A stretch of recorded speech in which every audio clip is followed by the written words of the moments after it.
Hello and welcome to my channel. This is going to be a 3 video effort, this lot, I can see, because you've got sewing here. You had bags last time, you've got sewing here, and you've got some very different wraps over there. Sewing next. Okay, what have I been up to? Well, I found a lot of threads. You know how you have odd threads around? For sewing, obviously. But no, I decided to crochet them. So I did. I made it into a square, as much as I could. It's got some fluffy tactile bits in there, which we all know I love. Then on the back, it's simply squares of and sewn down. So scrappy squares and sewn down. Now for me, it means something, because these are all the materials that I've had done of my different artworks. But you can put any material on it. You know, you don't have to make your own material to do it. Put anything on it. It's a case of making it sensory, because that's really soft. That's a shiny one. That's a cotton. That's a different one. And that's like a toweling. So again, I'm into the sensory. So you've got the sensory on this side with the different texture of the walls. You can feel that's a lumpy one. Ooh. That's a bubbly one. I did put some wadding in the middle, so it is sort of cushiony like. And then different materials on the back.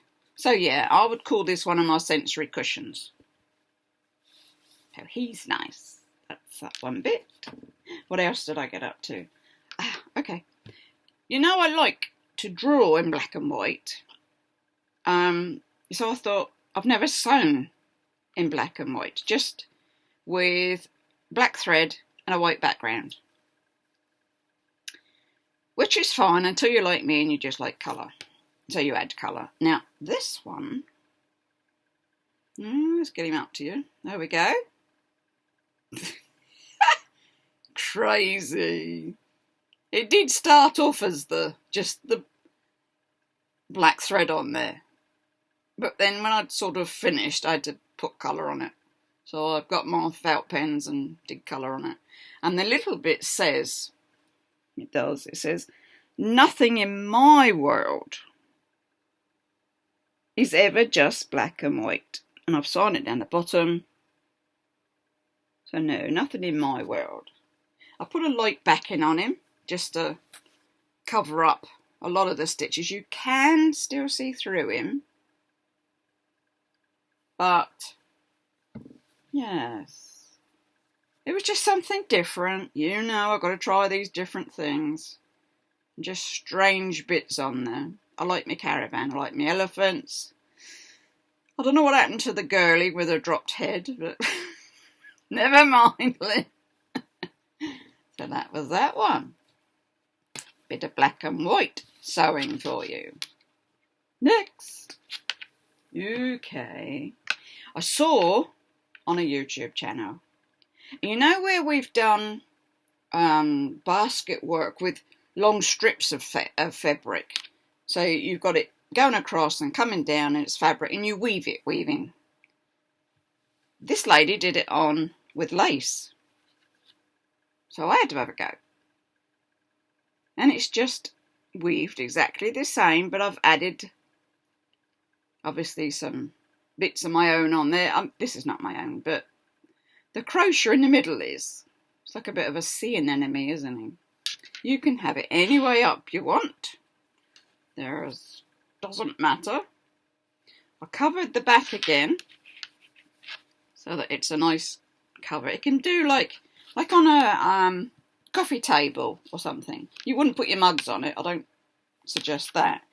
But as a look-see, it's sort of nice for your coffee table. And I just thought I hadn't woven lace.